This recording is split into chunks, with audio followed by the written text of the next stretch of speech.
Todavía no inicia la grabación.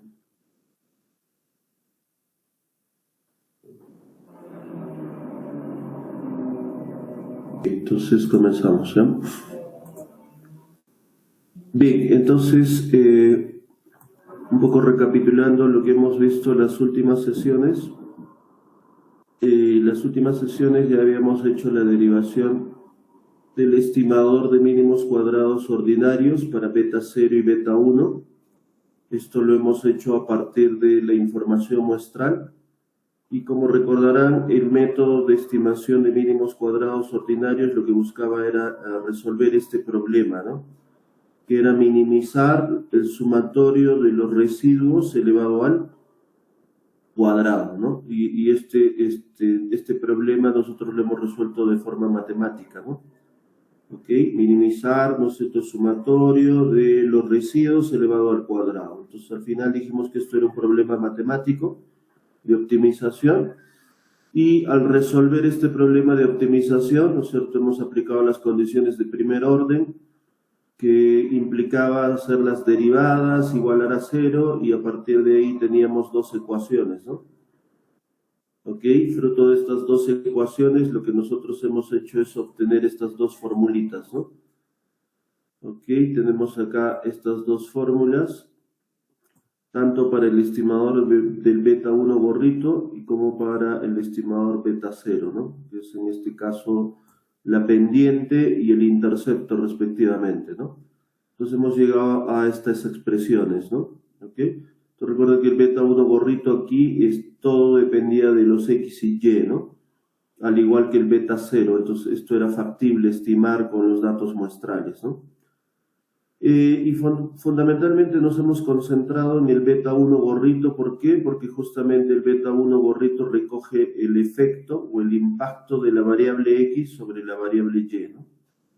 ¿Ok? Y es por eso que nos hemos concentrado más en el beta 1 gorrito.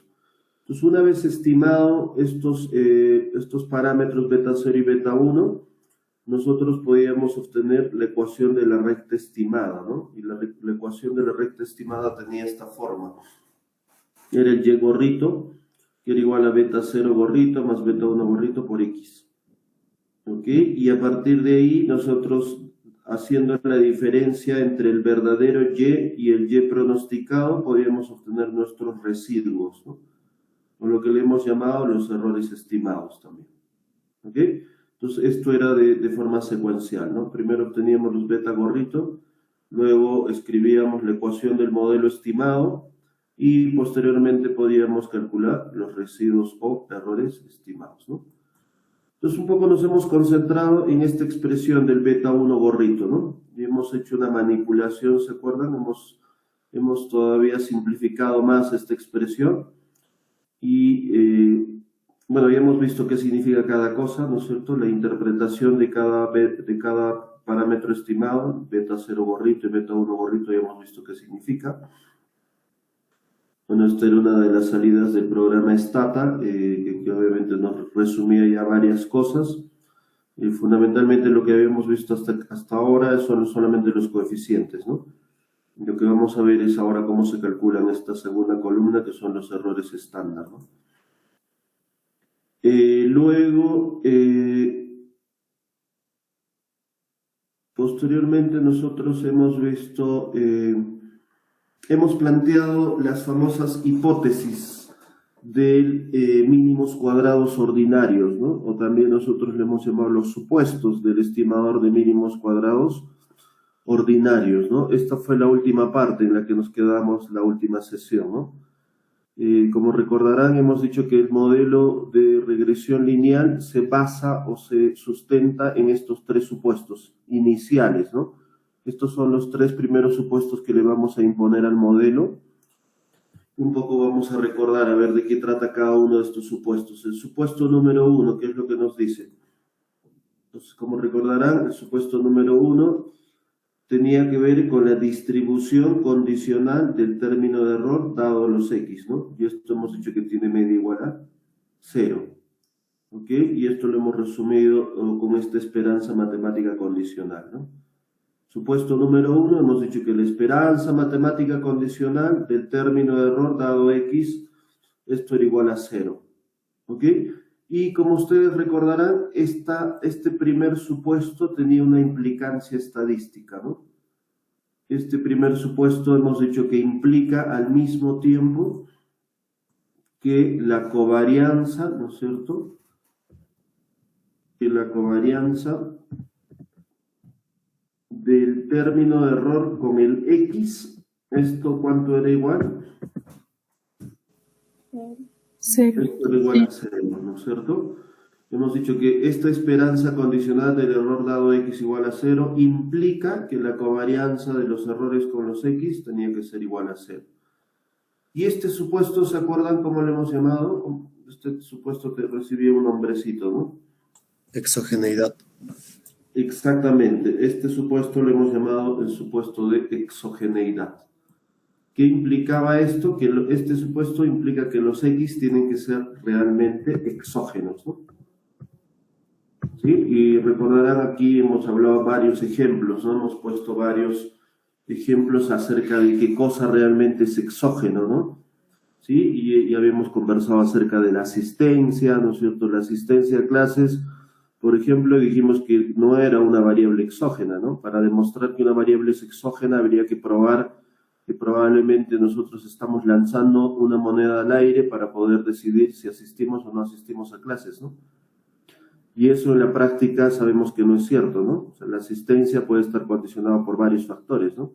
Podría ser el hecho de la motivación en el curso, el hecho de que de repente el docente establezca un mecanismo para el control de asistencia obligatorio, etcétera, etcétera, ¿no? Entonces, la asistencia hemos llegado a la conclusión que probablemente no era una variable exógena, ¿no? Sino más bien endógena. Otro, habíamos dicho, el hecho de que dos personas decidan casarse, por ejemplo, ¿no? Esa decisión, igual, dijimos que probablemente esa decisión no es exógena, ¿no? ¿Ok? Aunque los datos demuestren que probablemente pareciese que fuese exógeno, pero en realidad las personas toman la decisión de casarse por varios factores, ¿no? Tema de ingresos, no sé, relación afectuosa, etcétera, etcétera, ¿no? Entonces hay varias variables que explican por qué dos personas deciden casarse, ¿no? Entonces, al final, estamos demostrando que este X, en el fondo, probablemente no es exógeno, ¿no? Inclusive el tema de la orientación sexual, ¿no? Dijimos que qué pasaba con la orientación sexual, ¿realmente era exógeno o no era exógeno, ¿no? ¿Ok? Y entonces ahí lo habíamos planteado como interrogante, ¿no? ¿Ok? Entonces, este concepto de exogeneidad, o este supuesto número 1, es bastante potente en econometría. ¿Ok? Por eso es que nosotros imponemos que los X realmente dentro del modelo de regresión lineal, ¿ok?, deben ser exógenos. Estamos hablando de nuestro modelito ¿no? Siempre no perdamos de vista este modelo, ¿no? Y sub phi igual a beta 0, ¿no es cierto? Nuestro intercepto más la pendiente multiplicado por el regresor más el término de error, ¿sí? Estamos hablando de este modelo, ¿no? Entonces lo que estamos esperando es que este X realmente sea exógeno, ¿no? ¿Ok? Y este es el supuesto número 1 que imponemos para que este X se comporte. O sea, que el X no tenga nada que ver con el término de error, ¿no? Estos X que están aquí en el modelo no tienen nada que ver con los otros factores que están incluidos en el término de error, ¿sí? Entonces, si se incumple el supuesto número 1, a eso le hemos llamado problema de endogeneidad, ¿sí? ¿Ok? Si no se cumple el supuesto número 1, aquí tenemos problema de endogeneidad, ¿no?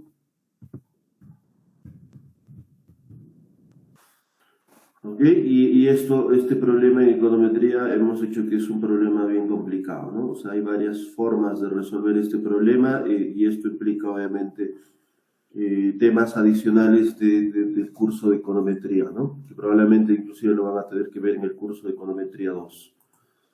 Bien, entonces, supuesto número 1, esperanza condicional de término de error dado los X igual a 0, y esto implicaba que la covarianza entre el U y el X tiene que ser 0. Supuesto de exogeneidad. Supuesto número 2. ¿Qué cosa hemos dicho acerca del supuesto 2? Hemos dicho que los X y Y deben ser I y Ds, ¿no? ¿Ok? Los X y Y deben ser I y Ds. ¿Qué significa que sean I y Ds? Esta expresión hemos dicho que es una expresión estadística, que implica que dos variables sean I y Ds, y esto significaba que sean independiente e idénticamente distribuidos. ¿Ok? Independiente e idénticamente distribuidos. Entonces vamos a ver esto en detalle de un rato qué significa, ¿ya? Y tercer supuesto, hemos dicho que los X y los mu tienen cuartos momentos finitos. ¿Ok? Los X y los mu tienen cuartos momentos finitos. ¿Y esto qué significa? Que la esperanza matemática de X a la cuarta es menor que infinito y la esperanza matemática de mu a la cuarta es menor que infinito, ¿no? También vamos a ver a continuación qué significa cada uno de estos supuestos. ¿Ok? Entonces, veamos el supuesto número 1. ¿De qué trata el supuesto número 1? Esto lo vamos a ampliar un poco más con estos grafiquitos. La hipótesis número 1, ¿no? Hemos dicho que la esperanza de término de error dado X igual a 0. ¿Qué implica? Estamos diciendo que para cualquier valor dado de X, la media del error siempre va a ser 0. O sea, para cualquier valor de X, la media del término de error tiene que ser igual a 0. Entonces, ¿cómo lo podemos visualizar esto gráficamente? Lo vamos a hacer mediante esta figura 4.4. Aquí en este grafiquito tenemos la distribución condicionada, ¿no es cierto? La distribución condicionada de probabilidad de la línea de regresión. Entonces, acuérdense aquí en el ejemplo del libro de texto, en nuestro eje X tenemos la variable, el Student Teacher Ratio, que era el ratio estudiantes-profesor, ¿no? El STR. Y en el eje de las ordenadas tenemos el T-score, ¿no? O las puntuaciones. Y la línea de color azul aquí representa la línea de ajuste, ¿no? O la línea de regresión. Esta línea de color azul es la línea que nosotros habíamos estimado por mínimos cuadrados ordinarios. Y tenía esta forma, ¿no? Beta 0, gorrito, más beta 1 gorrito por X, ¿no? Y esta era la ecuación de la línea recta. Entonces, lo que hacemos nosotros es lo siguiente. ¿Qué pasa si trazamos para cualquier valor de X, por ejemplo acá? Tracemos para un tamaño de clase de este tipo, para un tamaño de clase de 15 estudiantes. Acá está. Trazamos el X igual a 15. Entonces, para un X igual a 15, ¿cuánto será la esperanza matemática de esta distribución? Entonces, para un X igual a 15, la esperanza matemática de esta distribución, o sea, si X vale 15, entonces acá dibujamos la distribución. Y la distribución del término de error tiene que ver con todos los datos que están alrededor de esta línea verde, ¿no? ¿Ok? Y esta distribución está dada por esta curvita que está graficada de forma vertical, ¿no? ¿Ok? Esta es la distribución del término de error, esta curvita que ven aquí. ¿Ok? Es una curva normal, si se dan cuenta, ¿no? Entonces, esta distribución lo que nos dice es que su media del error tiene que ser 0. Para que la media del error tiene que ser 0, ¿qué significa? Que la media coincide con el punto promedio, ¿no?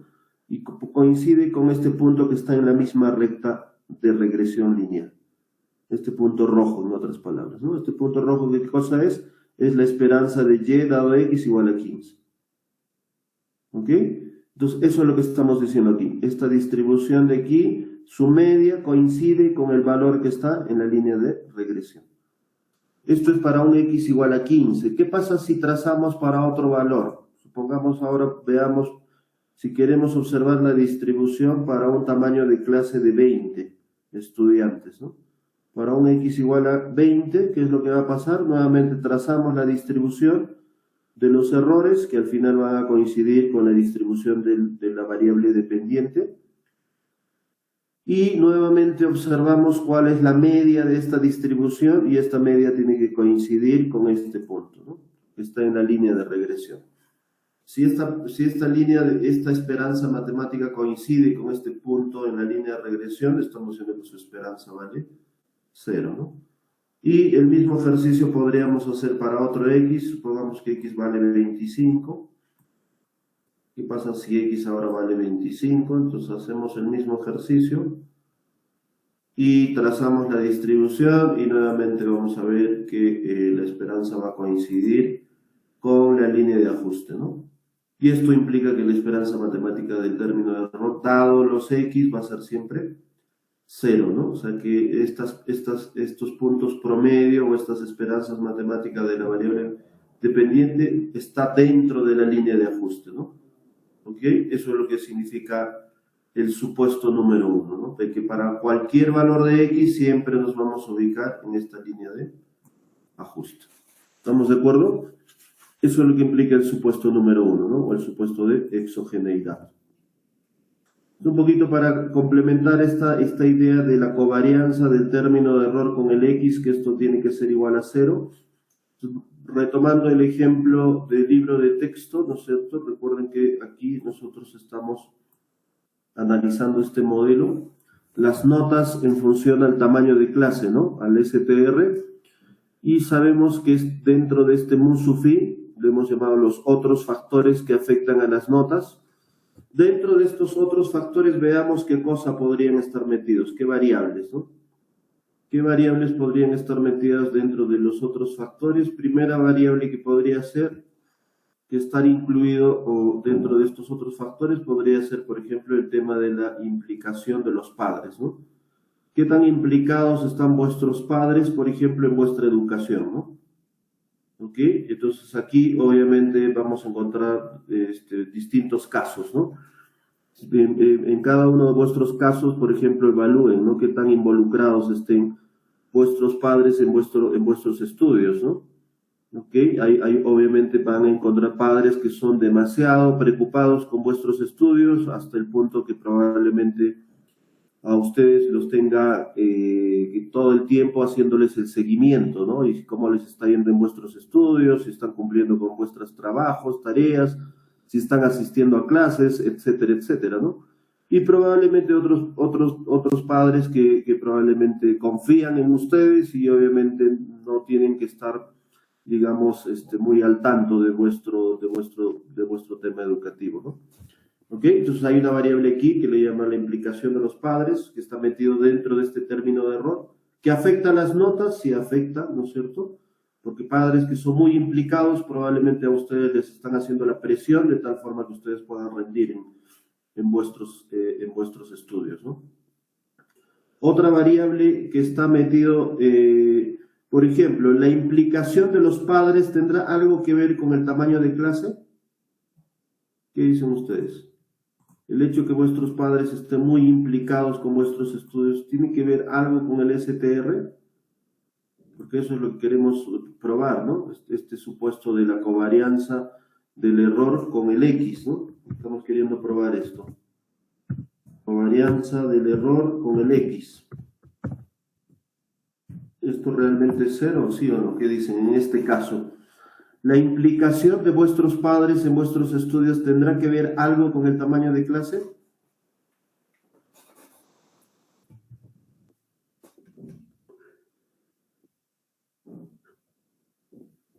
¿Qué opinan ustedes?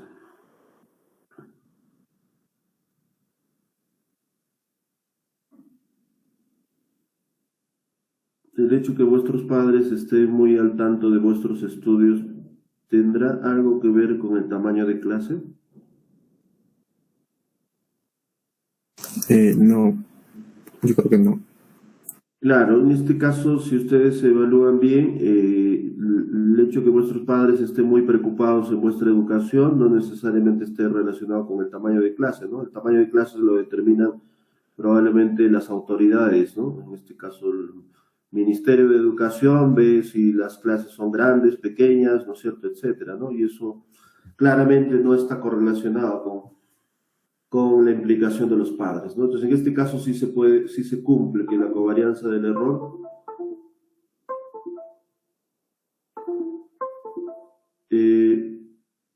¿hay alguna pregunta ahí, por favor? ¿Alguien no sé si quieren participar?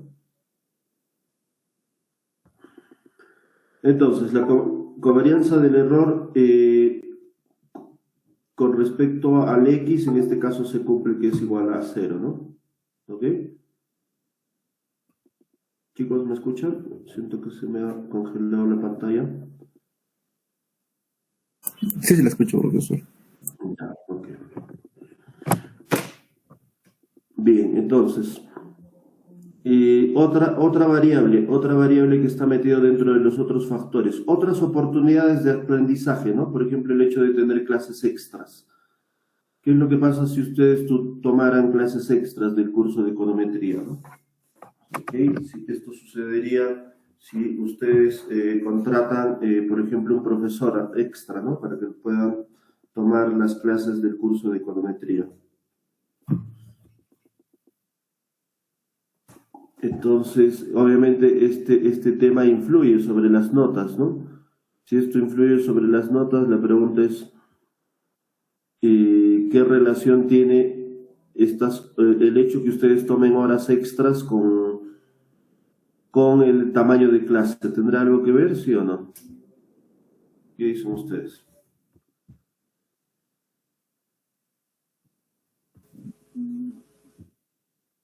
¿Las horas extras tendrán algo que ver con el STR? ¿Qué dicen ustedes?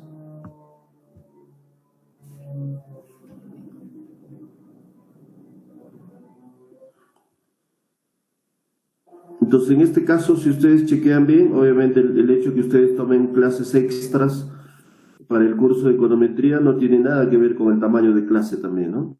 ¿Ok? Entonces, ahí también se cumple todavía este supuesto de covarianza del error con el X igual a 0. Otra variable, podríamos hacer el chequeo, ¿no es cierto? ¿Qué pasa, por ejemplo, con el ambiente familiar que fomente la lectura? El ambiente familiar que fomente la lectura, ¿no? En vuestra casa probablemente, no sé si vuestros padres, el momento que ustedes les observen estar todo el tiempo con el celular, ¿no es cierto? Vuestros padres les digan, oye, mejor ponte a leer un libro, ¿no? ¿Ok? Entonces, si hay un ambiente familiar que fomente la lectura, esta variable tampoco está correlacionada con el tamaño de clase, ¿no? Pero, ¿qué pasa con esta variable? A ver, con esta última variable, la renta familiar. ¿Qué dicen ustedes? ¿El ingreso de la familia estará relacionado con el STR, sí o no? ¿Qué dicen ustedes? ¿Qué pasa con la renta familiar? ¿La renta familiar tendrá algo que ver con el STR, sí o no?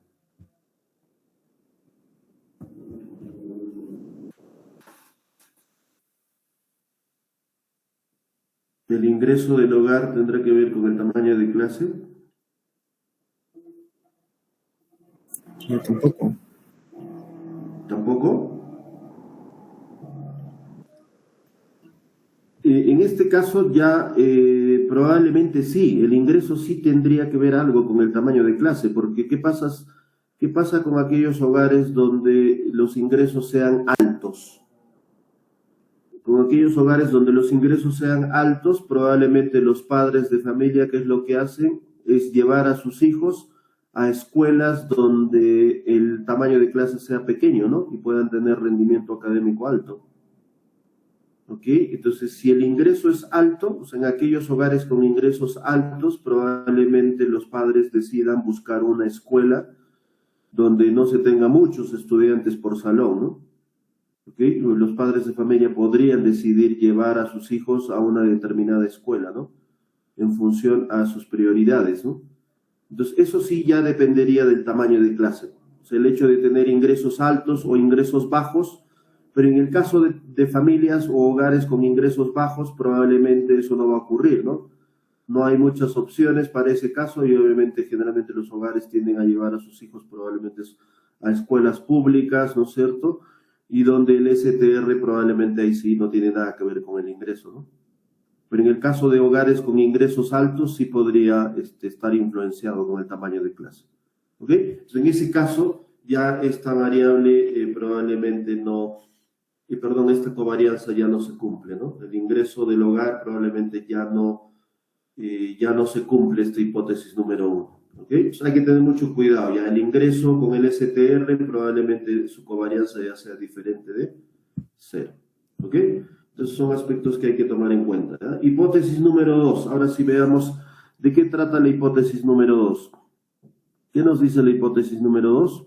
que los X y Y sean IIDs.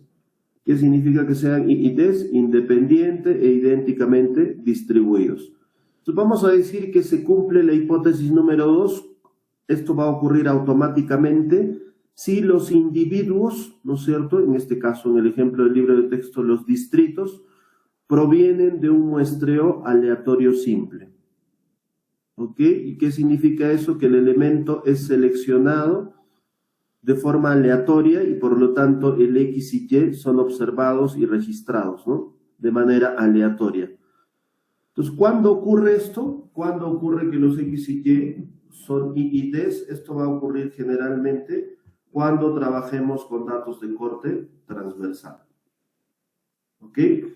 Cuando trabajamos con datos de corte transversal, vamos a suponer que siempre se cumple este supuesto, ¿no? Que los X y Y sean IIDs. ¿Ok? La pregunta aquí va a ser automática. ¿Y qué pasa cuando trabajamos con series de tiempo? Si trabajamos con series de tiempo o series temporales, la pregunta es, ¿se seguirá cumpliendo este supuesto? ¿Qué dicen ustedes? Porque en corte transversal, efectivamente, ¿no? Generalmente en corte transversal, la forma como se seleccionan las muestras es de manera aleatoria, ¿no?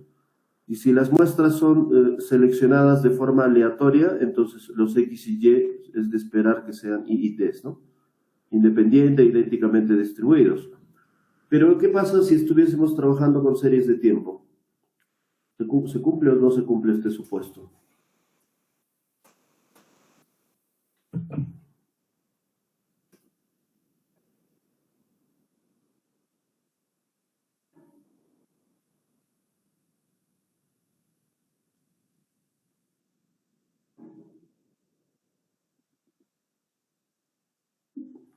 En este caso ya no se cumpliría porque acuérdense, cuando uno trabaja con series temporales, lo que estamos haciendo es seleccionar la muestra, no la seleccionamos de forma aleatoria. La muestra se selecciona de forma dirigida, ¿no? Yo quiero estudiar, por ejemplo, el crecimiento económico de la economía peruana en los últimos 10 años nada más, ¿no? O quiero analizar el impacto del COVID-19 sobre el consumo de los hogares. ¿Ok? Entonces, si estoy analizando impacto del COVID, los únicos años que me van a interesar probablemente es 2019, 20, 21 y 22, nada más. El resto de periodos no me interesa, ¿no? Entonces, ahí la muestra yo ya no estoy seleccionando de forma aleatoria. Cuando trabajamos con series de tiempo, la muestra ya no se selecciona aleatoriamente, sino de forma dirigida. Entonces, si esta muestra ya no se selecciona de forma aleatoria, entonces ahí los X y Y probablemente ya no van a ser IIDs. ¿Ok? Entonces, eso hay que tener mucho cuidado, por favor. ¿Okay? ¿Ya? Entonces, este supuesto número 2 se cumple fundamentalmente cuando trabajamos con datos de sección cruzada, ¿no? O de corte transversal. Pero en series de tiempo probablemente este supuesto ya no se cumple. Hipótesis número 3. ¿Qué significa que los cuartos momentos de la variable X y del término de error sean finitos? Este supuesto número 3 fundamentalmente lo vamos a entender de la siguiente forma, ¿no? Esto se resume simplemente en el hecho de que los valores atípicos de las observaciones de la muestra son improbables, ¿no? Esto lo vamos a poner así, que los valores atípicos ocurren con probabilidad igual a 0. ¿Ok? Vamos a decir que el supuesto número 3 implica, esto implica los valores atípicos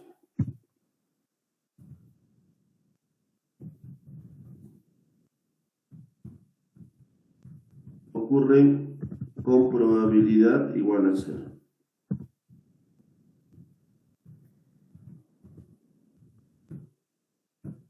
¿Ok? Este supuesto es muy importante porque justamente nos permite ya no preocuparnos de aquellos casos que son atípicos, ¿no? Generalmente cuando uno trabaja con una muestra de observaciones, ya sea de la variable X, la variable Y o los términos de error, vamos a encontrar por lo general valores que son atípicos o los famosos outliers, ¿no? ¿Qué significan los valores atípicos o los outliers? significa que aquellas observaciones que están muy alejadas del promedio, ¿no?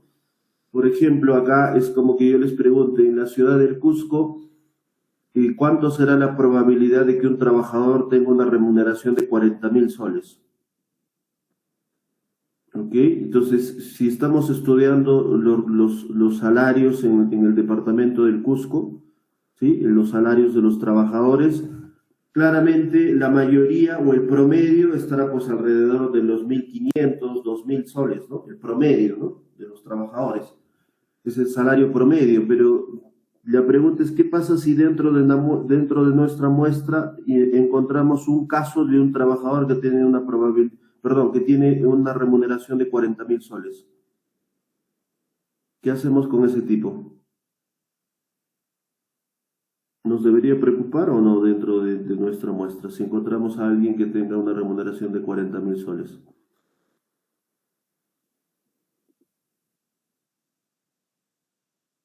Exacto, y el supuesto número 3 nos dice que los cuartos momentos son finitos, y esto que implica que estos valores atípicos vamos a decir que ocurren con probabilidad igual a cero. ¿Ok? Entonces no nos debería preocupar este hecho, inclusive fácilmente cuando tenemos este tipo de casos lo recomendable es eliminar esa observación, ¿no? Porque claramente no estamos diciendo que ese tipo de situaciones no se va a dar en el resto de casos y por lo tanto podríamos eliminar esa observación, ¿no?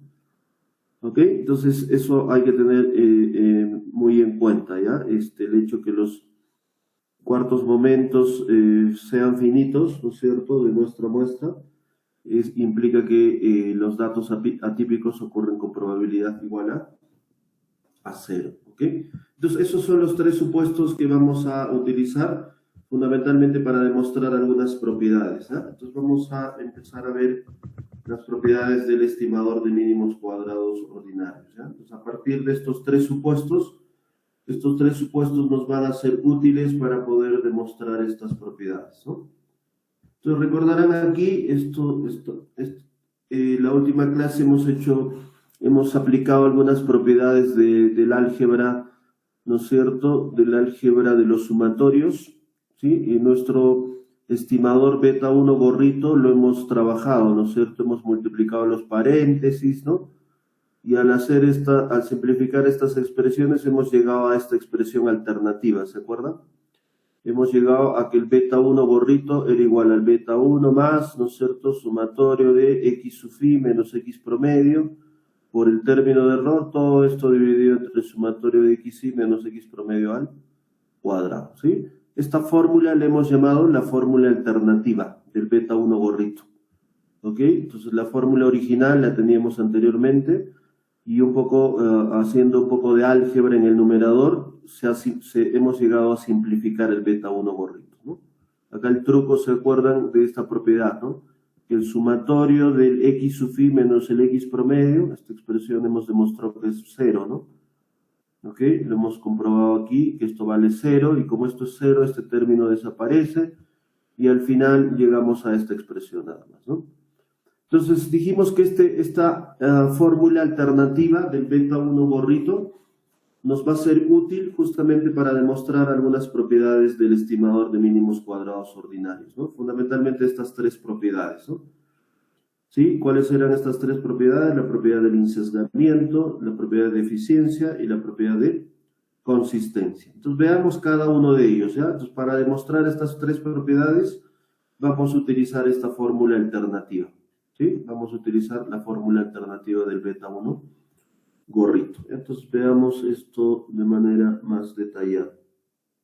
Entonces propiedad número 1, ¿ok? ¿Qué nos dice la propiedad número 1 del estimador de mínimos cuadrados ordinarios?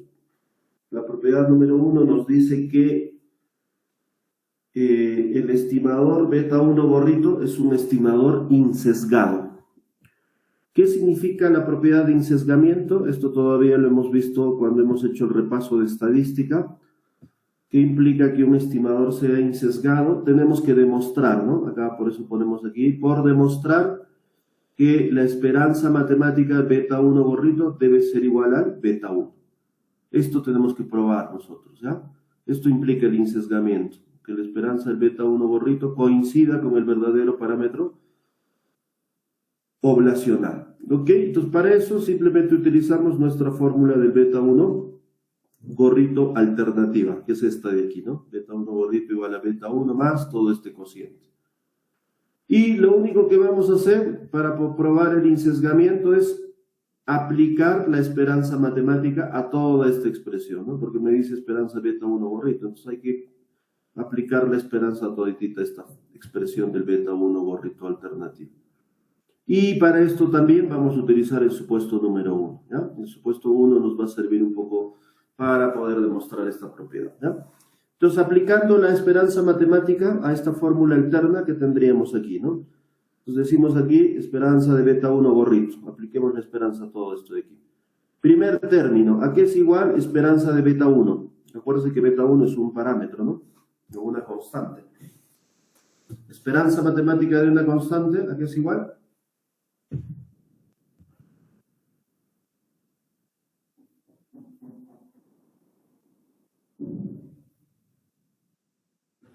Ok, la esperanza matemática de una constante es la misma constante. La esperanza beta 1 es beta 1. Más. Ahora la esperanza matemática de todo este cociente. Entonces, acuérdense que el operador esperanza matemática solo afecta a lo que es aleatorio. Entonces aquí recuerden que lo único que es aleatorio aquí es el mu sub phi. ¿Ok? El mu sub phi es lo único aleatorio en este término de acá. Entonces si el mu sub phi es aleatorio, entonces la esperanza matemática en sí debería afectar solo a ese término de error, ¿no? Entonces aplicando la esperanza matemática, aquí deberíamos aplicar inclusive la esperanza matemática condicionada, ¿no? Entonces sería toda esta parte, este término que está fuera del mu sub phi o está multiplicando al mu sub phi, le vamos a poner sumatorio de x sub phi menos x promedio, todo sobre sumatorio de x y menos x promedio al cuadrado por la esperanza matemática de mu sub phi condicionado al x, ¿no? ¿Sí? Va a ser una esperanza condicionada. Entonces, dado que esto estamos condicionando la variable x, todo este término que multiplica al mu sub phi se convierte como una constante. ¿Sí? Cuando aplicamos la esperanza condicionada, al condicionar la variable x, todo este factor que está multiplicando al término de error, que si es aleatorio, se convierte como una constante. Entonces es como que estamos multiplicando una constante por el término de error, ¿no? Y solo afecta, la constante está fuera y solo afectamos la esperanza matemática del término de error condicionado al x, ¿no? Y por el supuesto número 1, ¿cuánto vale esta esperanza matemática del error condicionado al x? Por el supuesto número 1, eso vale 0. Entonces, si esto vale 0, cualquier constante multiplicada por 0 va a ser 0, ¿no? ¿Ok? Por lo tanto, este término, todo este cociente de aquí desaparece, debido al supuesto número 1. Como este término desaparece, llegamos a la conclusión de que la esperanza matemática de beta 1 gorrito es igual a beta 1. ¿Y qué implica esto? Que la esperanza del estimador sea igual al verdadero parámetro. Vamos a concluir que el beta 1 gorrito es insesgado finalmente, ¿no? ¿Ok? Entonces, con eso se demuestra la propiedad de insesgamiento. No sé si está claro o hay alguna pregunta. A ver, denle una mirada a esta demostración. Si se dan cuenta, es bastante simple y es aplicar la esperanza matemática y el supuesto número 1, ¿no?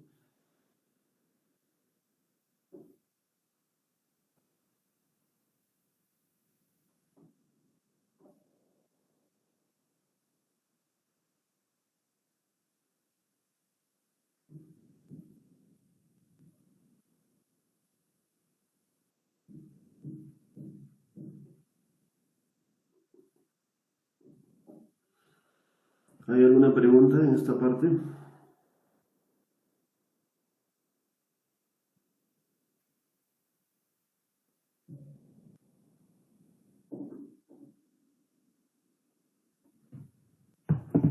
Ok, entonces, intuitivamente, ¿qué significa el insesgamiento? ¿Se acuerdan? O sea, más allá de la expresión matemática, intuitivamente, ¿qué significa esta propiedad de insesgamiento? A ver, ¿alguien me puede decir?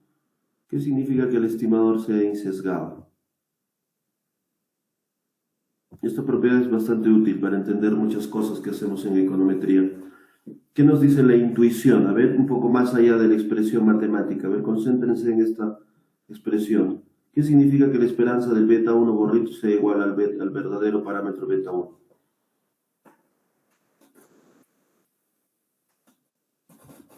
¿Alguien?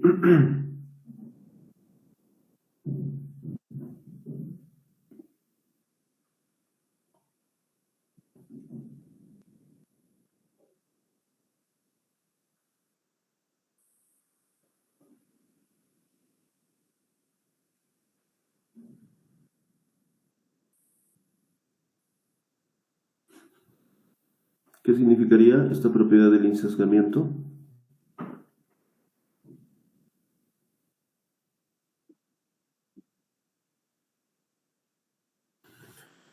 Exacto. Y si damos un pasito más adelante de esto, efectivamente, ¿no? La media, el promedio del estimador, porque noten que este estimador beta 1 gorrito lo hemos obtenido con un tamaño de muestra, ¿no? ¿Qué pasa si cambiamos el tamaño de muestra y volvemos a estimar el modelo? Vamos a encontrar otro beta 1 gorrito. Y si cogemos otra muestra, ¿no es cierto? Otro tamaño de muestra, hacemos la estimación del modelo de regresión y vamos a obtener otro beta 1 gorrito. Entonces, si al final de todos los modelos que podamos tener, ¿no es cierto? O calcular o estimar, de todos los modelos, ¿qué pasa si agarramos su media? O sea, su promedio. Si cogemos el promedio de todos estos beta 1 gorritos, este promedio tiene que coincidir con el verdadero beta 1. ¿Ok? O sea, dicho de otra forma o en términos más sencillos, dado que nosotros solo trabajamos con la muestra, basta con que nosotros trabajemos con una muestra pequeña, no necesariamente con toda la población, para poder decir que este beta 1 gorrito que estamos obteniendo se aproxima al verdadero parámetro. ¿Ok? Y es por eso que ya no es necesario estudiar toda la población, por esta propiedad del insesgamiento. Y esto se demuestra para este estimador, ¿no? Que es el de mínimos cuadrados ordinarios, ¿no? O sea, ya no es necesario que conozcamos el verdadero beta 1, basta que conozcamos el beta 1 gorrito y estamos diciendo que ese beta 1 gorrito en promedio va a coincidir con el verdadero beta 1, ¿no? Y es por eso que nosotros trabajamos ya confiados solamente con la muestra, ¿no? Ya no estamos estudiando toda la población, ¿no? Basta con la muestra. Si obtenemos el beta 1 gorrito, sabemos que este beta 1 gorrito en valor esperado va a ser idéntico al verdadero beta 1 poblacional. ¿Eso está claro ahora? Eso significa la propiedad del insesgamiento, ¿no? O sea, que basta que conozcamos el beta 1 de la muestra, el beta 1 gorrito en este caso, suficiente para poder decir que ese valor beta 1 gorrito está próximo, ¿no es cierto?, al beta 1 verdadero, ¿no? ¿Ok? Por eso es que solo nosotros nos abocamos a estudiar estos parámetros estimados solo a partir de una muestra, ¿no? No es necesario estudiar toda la población. ¿Ok? Esto implica, y esto nos garantiza la propiedad del insesgamiento, ¿ya? Entonces veamos ahora, una vez demostrado, esta es propiedad número 1, el insesgamiento. Esto, por favor, en valor esperado, estamos diciendo, ¿eh? En valor esperado del beta 1 gorrito coincide con nuestro verdadero parámetro poblacional. Veamos ahora la propiedad de eficiencia. ¿Qué nos dice la propiedad de eficiencia? ¿Cuándo un estimador es eficiente? Otra vez, pregunta de examen, ¿no? ¿Cuándo decimos que un estimador es eficiente? En la primera parte del curso.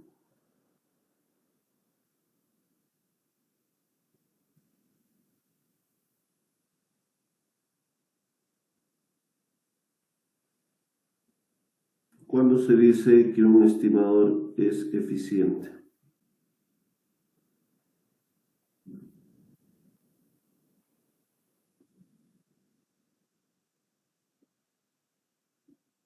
Exactamente, ¿sí? Un estimador es eficiente cuando su varianza de ese estimador es la más pequeña, ¿no? Comparado con otro grupo de estimadores. ¿Ok? O sea que no vamos a poder encontrar otro estimador que tenga una varianza más pequeña que esta, ¿no? En ese caso diremos que será eficiente, ¿no? Y eso, ¿cuándo se cumple? Solo con este estimador MCO. ¿Ok? Entonces, ¿qué es lo que tenemos que demostrar o qué tenemos que probar para demostrar eficiencia? Tenemos que demostrar la varianza, ¿no? Tenemos que calcular la varianza del beta 1 gorrito y ver que esta varianza es pequeña, comparado con cualquier otro estimado, ¿ok? Entonces, para el caso del insesgamiento, lo que hemos hecho es calcular la esperanza matemática. Para esta propiedad de eficiencia, lo que tenemos que hacer es calcularle la varianza al beta 1 gorrito, ¿no? Entonces, nuevamente utilizamos la fórmula alterna, ¿ya? Nuevamente aquí tenemos el beta 1 gorrito, es igual a beta 1 más todo este cociente de aquí, ¿ya? Entonces, antes de aplicarle la varianza, acá vamos a hacer un pequeño truco, ¿ya? Vamos a un poquito modificar esta expresión, aquí presten atención, ¿ya? De la fórmula alterna, es todo lo que está de color negro, ¿ya? Aquí la fórmula alternativa del beta 1 gorrito. Entonces, lo que vamos a hacer a la fórmula alterna en este segundo término va a serle multiplicar por 1 sobre n al numerador, ¿sí? Multiplicarle por 1 sobre n al numerador. Para que la expresión no cambie, también lo tenemos que dividir, ¿no? Entre 1 sobre n en el denominador. Acá está, ¿no? Este 1 sobre n es el que está dividiendo acá este sumatorio de xy menos x promedio al cuadrado. Entonces, este 1 sobre n con este 1 sobre n se simplifican y la expresión no cambia. ¿Ok? Entonces, ¿cuál es la idea? ¿Por qué estamos haciendo esto? De multiplicar 1 sobre n y dividir 1 sobre n, que en el denominador, al dividir entre n, este sumatorio, esto claramente nos recuerda al concepto de varianza de x, que lo estoy poniendo acá, el sigma de x al cuadrado. Esta es la varianza de la variable x. Lo que está en el denominador, lo que está en este recuadro de color verde, viene a ser la varianza de x, pero una vez que ya está dividido entre n. ¿Sí? Esa es la varianza muestral de x, ¿no? Sumatorio de xy menos x promedio al cuadrado dividido entre n, ¿qué cosa es? Varianza de la variable x, ¿no? Aquí lo estoy poniendo acá como sigma de x al cuadrado. Y acá arriba sigue el 1 sobre n, ¿no? Multiplicado por todo este sumatorio. Entonces, ¿cómo quedaría después de haber hecho esta transformación? Nuestro beta 1 gorrito quedaría de la siguiente forma. Beta 1 gorrito igual a beta 1 más, ¿no es cierto? Este 1 sobre n va a pasar a dividir, acá está, este n vendría a ser esto de aquí. Sumatorio, lo que está ahí arriba sigue igual, xy menos x promedio multiplicado por mu sub phi. Todo esto dividido, el n baja aquí abajo, sería n multiplicado por, como esto que estaba en el recuadro ya lo hemos simplificado y va a ser sigma de x al cuadrado, entonces va a ser n multiplicado por sigma de x al cuadrado. Entonces, de tal forma que toda esta expresión que estaba en el denominador se convierte como una constante, ¿no? Se convierte como una constante, ¿no? Sigma de x, que es la varianza de x al final de cuentas. ¿Ok? Y ahora sí, lo que vamos a hacer es aplicar la varianza a esta expresión de aquí, que está con el recuadro de color rojo. ¿Estamos de acuerdo? Hasta aquí, por favor, si es que hay alguna duda. A ver, alguien si tiene alguna duda en esta expresión. En esta expresión de aquí, ¿alguien tiene alguna duda? La expresión de color rojo, a ver, en el recuadro rojo ahí arriba, está claro, porque a esa expresión recién le vamos a aplicar la varianza.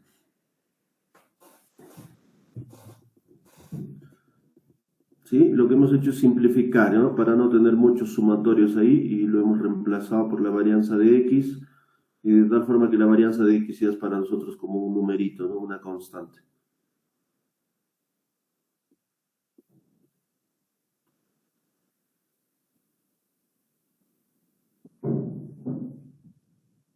Ok, todo claro entonces. Entonces, ahora sí, a esta expresión que tenemos aquí le vamos a aplicar la varianza para demostrar la eficiencia, ¿no? Apliquémosle el operador varianza a este beta 1 gorrito. Entonces decimos acá, varianza de beta 1 gorrito. Y esto va a ser igual a, ¿no es cierto? Empezamos por el primer término. Varianza de una constante, ¿a qué es igual? Varianza de beta 1. Por propiedad, ¿se acuerdan? Varianza de una constante, ¿a qué es igual? Exacto. Varianza de una constante es 0. Entonces, por lo tanto, este beta 1 gorrito desaparece. Y sería más, ¿no es cierto? varianza de todo este cociente, ¿no? Apliquémosle la varianza a todo este cociente. Entonces, otra vez, cuando aplicamos varianza a toda esta expresión, yo les pregunto, el operador varianza, acuérdense que solo afecta lo que es aleatorio, al igual que la esperanza matemática. Entonces, aquí a toda esta expresión, ¿qué cosa es aleatorio en toda esta expresión? ¿Qué partecita es aleatorio y qué parte no es aleatorio de todo este cociente de aquí?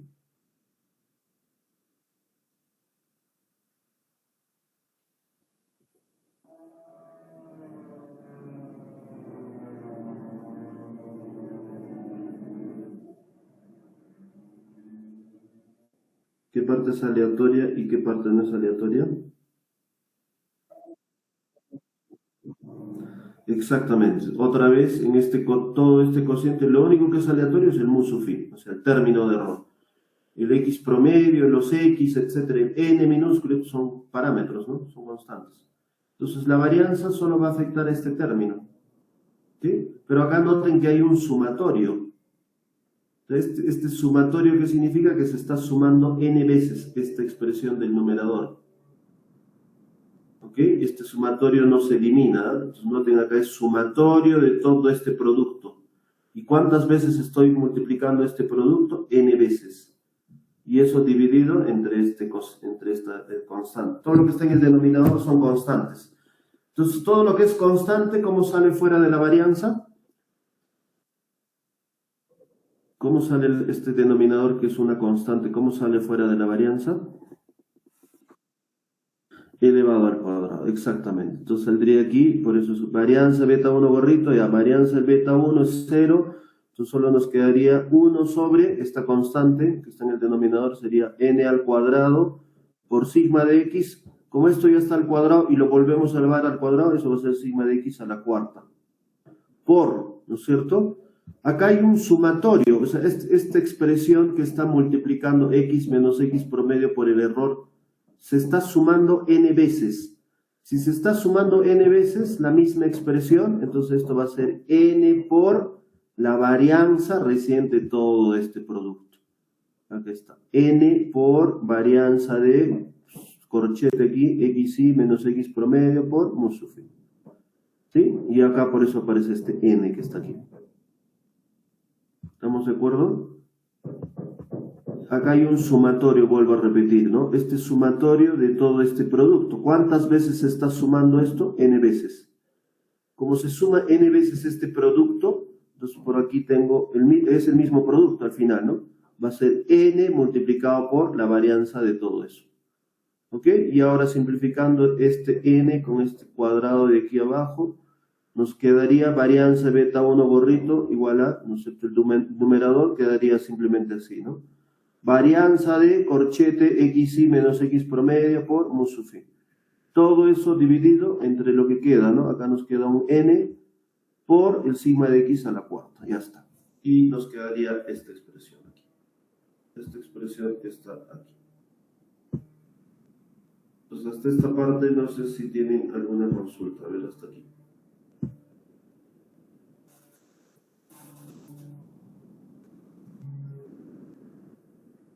¿Está claro hasta esa parte? La varianza de beta 1 gorrito.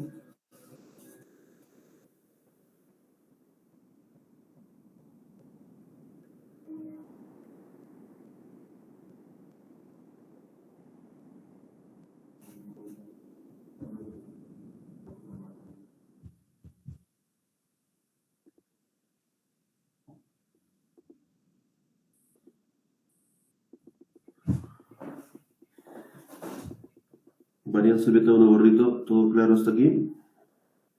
Sí, estamos aplicando propiedades de varianzas nada más, ¿ya? Acá tengan mucho cuidado con este sumatorio, ¿verdad? Como estamos sumando n veces este producto, de ahí aparece este n que está multiplicando acá la varianza de todo eso. Y de ahí empezamos a simplificar, ¿no?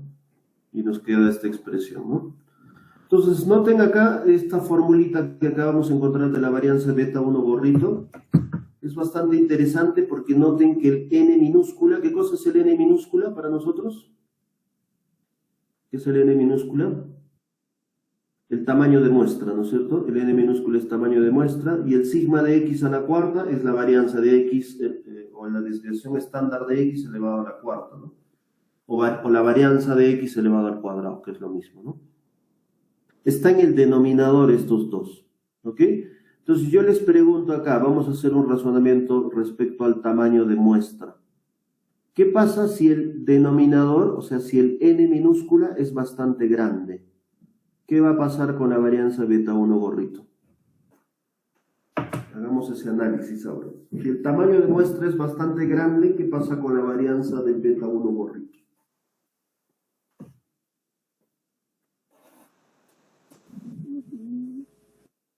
Si el tamaño de muestra es bastante grande, ¿qué pasa con la varianza del beta 1 gorrito?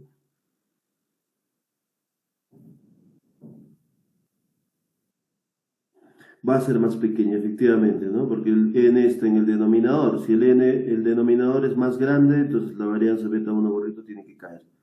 ¿Y ese resultado es bueno o malo? ¿Qué dicen ustedes? El hecho que la varianza del beta 1 gorrito sea pequeña. Bueno. Ese resultado obviamente es bueno, ¿ok? Que la varianza del beta 1 gorrito sea pequeño, ese resultado es bueno. ¿Y eso cuando ocurre? Según la fórmula, ocurre cuando el tamaño de muestra es bastante grande. Es por este detalle que a nosotros nos conviene trabajar siempre con muestras grandes, ¿ok? Mientras más grande sea el n, mucho mejor, porque eso nos está garantizando que la varianza de nuestros estimadores va a ser la más pequeña, ¿no? Y va a ser más precisa en cierta forma, ¿no? Nuestras estimaciones. Y eso es lo que nos conviene a nosotros, ¿no? Ahora, veamos ahora con respecto al sigma de x. ¿Qué pasa si el sigma de x es bastante grande también? ¿Qué va a pasar con la varianza beta 1 gorrito? Va a ser más pequeño. Pasa lo mismo, ¿no? El resultado es idéntico. Si la varianza de x es muy grande, la varianza del beta 1 gorrito va a ser pequeña también. Y ese resultado también es bueno. ¿Qué significa? Nos interesa mucho que haya bastante variabilidad por el lado x. Eso implica, ¿no? Que si la varianza del x es muy grande, ¿qué implica? Que haya bastante variabilidad en los x. Si hay bastante variabilidad en los x, eso es muy bueno para la varianza del beta 1 gorrito, porque esto va a caer, ¿no? Va a ser más pequeño. Y si la varianza del beta 1 gorrito es más pequeña, eso nos conviene a nosotros. ¿Ok? Entonces, es a partir de este análisis que se concluye que esta varianza del beta 1 gorrito es la más pequeña comparado con otro estimador que podamos encontrar. ¿Ok? Y esta varianza del beta 1 gorrito va a ser mínima. Si la varianza del beta 1 gorrito es mínima, decimos que el beta 1 gorrito es eficiente, ¿ya? Debido a este análisis que estamos haciendo del tamaño de muestra y de la varianza de x nada más, ¿no? Al final, la varianza de beta 1 gorrito va a estar definida por esos dos parámetros, ¿no? Y esos son los que van a determinar que esta varianza sea la más pequeña, ¿no? Comparado con cualquier otro estimador. Y con eso estaríamos demostrando la propiedad de eficiencia del estimador de mínimos cuadrados ordinarios, ¿no? Entonces, eso, por favor, hay que tomar en cuenta, ¿no? Ya tenemos en cuenta la propiedad de ensesgamiento y la propiedad de eficiencia, ¿no? Que tiene que ver con la varianza. Entonces, estas dos implicancias, por favor, esto hay que tener muy en cuenta, ¿ya? Mayor tamaño de muestra, menor varianza beta 1 gorrito, y eso resultado es bueno.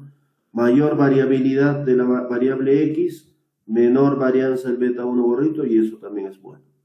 ¿Ok? Y eso implica que el beta 1 gorrito es min, ¿no? O mínimo.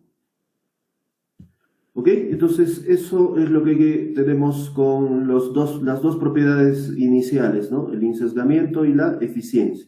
La propiedad de la consistencia todavía lo vamos a dejar pendiente, la demostración, porque eso es lo que nos falta ver cuando empecemos a trabajar un poco el tema de las propiedades de muestras grandes, ¿ya? Cuando trabajemos con muestras grandes, vamos a ver cómo se demuestra la propiedad de consistencia. Ahora, quería, para terminar esta parte, ver estas propiedades algebraicas. Las otras propiedades que acabamos de ver, la propiedad de sesgamiento, eficiencia, son propiedades netamente del estimador de mínimos cuadrados ordinarios, ¿no? Pero sin embargo, esto creo que en el Excel lo habíamos visto cuando vimos en la tablita Excel, cuando hicimos la estimación del beta 1, beta 0 gorrito y el beta 1 gorrito con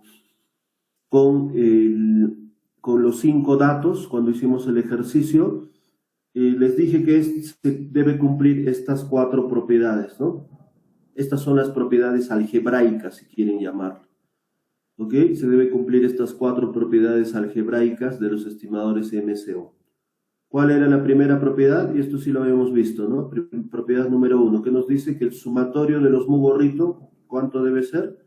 Tiene que ser igual a 0. ¿Ok? Si sumamos todos los residuos o los errores estimados para toda la muestra, eso tiene que ser igual a 0.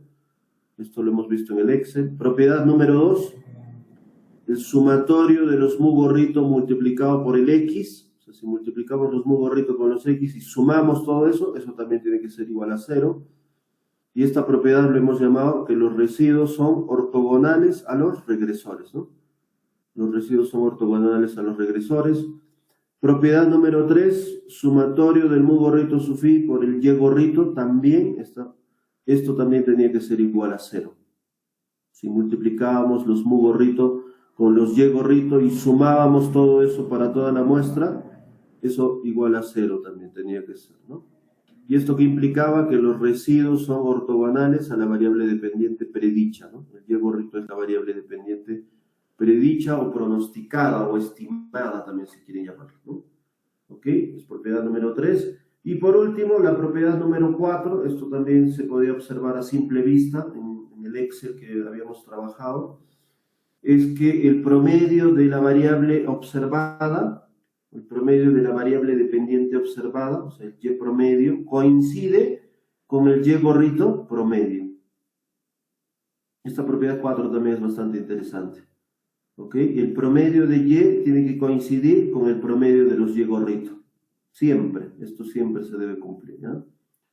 ¿Ok? El promedio de y tiene que coincidir con el promedio de los y gorrito. ¿Ok? Y aquí en la pizarrita está demostrado solo la propiedad 1, ¿ya? Algebraicamente. ¿Cómo demostramos que el sumatorio de los mu gorrito es igual a 0? Esto es simple, ¿no? Por definición, nosotros ya habíamos definido a qué es igual el mu gorrito. El mu gorrito es el y sub i menos el y gorrito, ¿no? Y el y gorrito es el beta 0 más el beta 1 gorrito por x, ¿no? Pero como está afectando el menos, ¿no es cierto? Acá va a afectar a todo, ¿no? Va a ser el y beta 0 gorrito menos beta 1 gorrito por x, ¿no? Y este es el sumatorio de los mu gorrito. ¿Sí? Entonces tenemos que demostrar que todo este sumatorio tiene que ser igual a 0, ¿no? Tiene que ser igual a 0. Aplicando propiedades de sumatorios nada más aquí, a todo este paréntesis, ¿no? Aplicamos el sumatorio a todo el paréntesis, ¿no? Pero antes de aplicar el sumatorio a todo el paréntesis, nosotros ya sabemos la fórmula del beta 0 gorrito. La fórmula del beta 0 gorrito, ¿a qué es igual? A esto que está aquí, ¿no? El beta 0 gorrito es igual a esto que está aquí. Aquí está, ¿no? El beta 0 gorrito es todo esto que está aquí. ¿Ok? Y beta 0 gorrito es y promedio menos beta 1 gorrito por x promedio. Entonces lo reemplazamos aquí nada más, ¿no? Esta es la fórmula del intercepto, ¿no? Lo reemplazamos aquí, que tendríamos sumatorio de y sub i menos beta 0 gorrito, ¿a qué es igual? A todo esto de acá.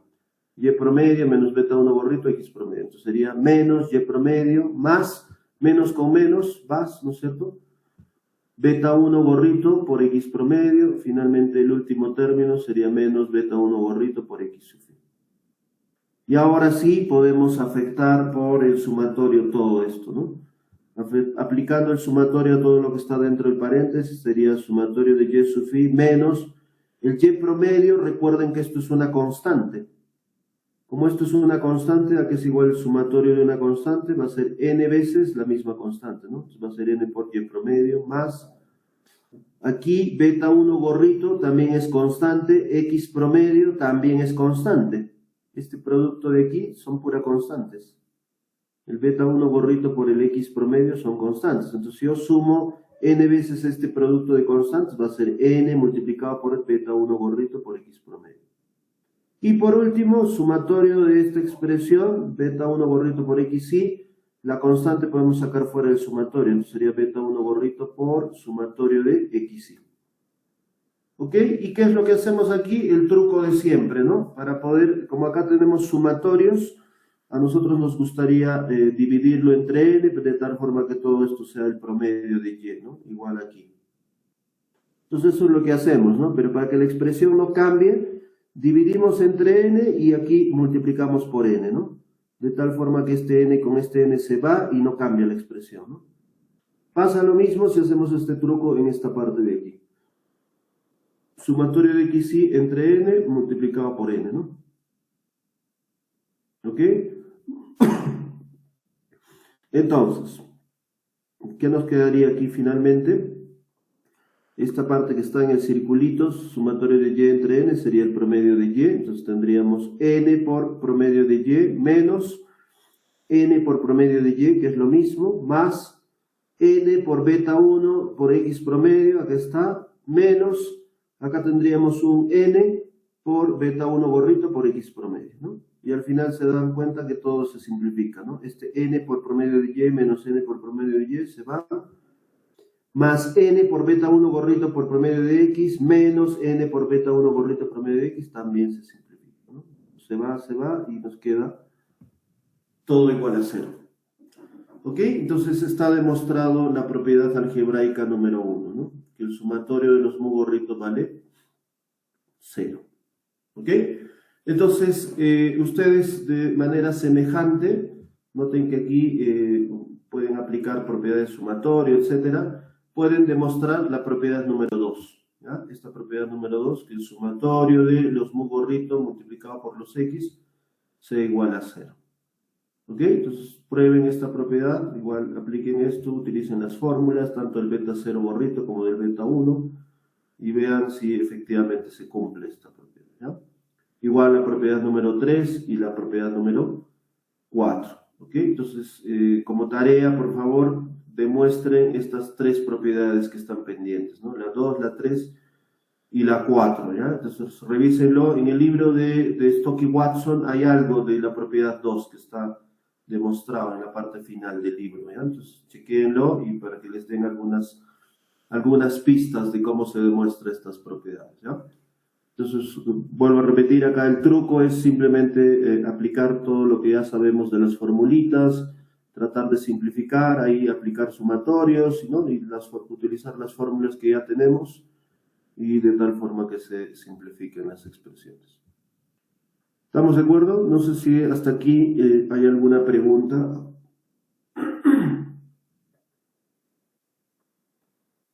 ¿Hay alguna pregunta hasta aquí? ¿Algún comentario?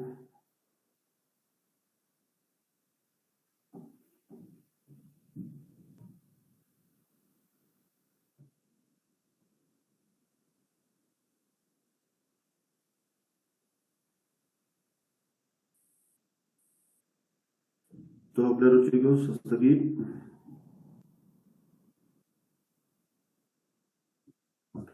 Ok, entonces esta parte es netamente propiedades algebraicas, ¿ya? Entonces, lo anterior son las propiedades del estimador MCO, eficiencia, ensesgamiento, consistencia, y esto un poco tiene que ver con la parte de las propiedades algebraicas, ¿no? Que esto se cumple siempre con nuestros estimadores MCO, ¿no? A partir de las formulitas que hemos obtenido para el beta 0 y el beta 1, ¿ya?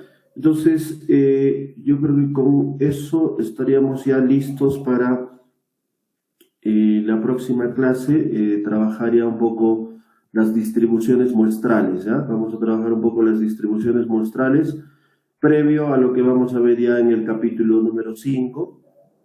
El capítulo número 5 que corresponde a la parte de pruebas de hipótesis, ¿no? ¿Ok? Entonces vamos a ver eso la próxima clase. ¿Estamos de acuerdo?